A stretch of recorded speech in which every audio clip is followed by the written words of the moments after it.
Lenora. Lenora is different from others. Years of perfect stitching experience. Lenora linen, cotton cloth and stitching. Pandikad Road, Vandoor.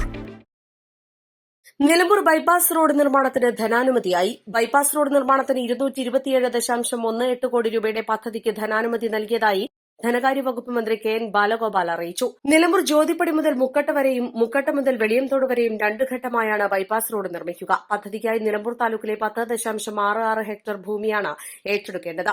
1998 വിജ്ഞാപനമിറങ്ങിയ ഈ പദ്ധതി ദീർഘകാലമായി നടപ്പാക്കാതെ കിടക്കുകയായിരുന്നു. 2023 ഓഗസ്റ്റിലാണ് ഭൂമി ഏറ്റെടുക്കൽ സംബന്ധിച്ചും മറ്റുമുള്ള ആഘാത പഠന റിപ്പോർട്ട് വന്നത്. നിലമ്പൂർ പട്ടണത്തിലെ തിരക്കുകൾ കുറയ്ക്കാനും സംസ്ഥാന പാത 28 ട്രാഫിക് ബ്ലോക്കുകൾ ഒഴിവാക്കാനും നിലമ്പൂർ ബൈപ്പാസ് സഹായിക്കും.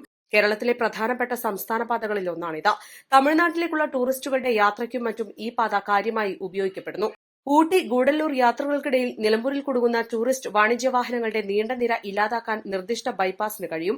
ബൈപ്പാസിന് 227.18 കോടി രൂപയുടെ ധനാനുമതി ലഭിച്ചതോടെ സ്ഥലം വിട്ടു നൽകിയവർക്ക് നഷ്ടപരിഹാര തുക നൽകാനുള്ള നടപടികളും ആരംഭിക്കും. ഉപതെരഞ്ഞെടുപ്പ് ഏതു സമയവും പ്രഖ്യാപിക്കാനുള്ള സാധ്യത നിലനിൽക്കെയാണ് നിലമ്പൂർ ബൈപ്പാസിന് തുക അനുവദിക്കാൻ ധനാനുമതിയായത്. East live, Nilambur.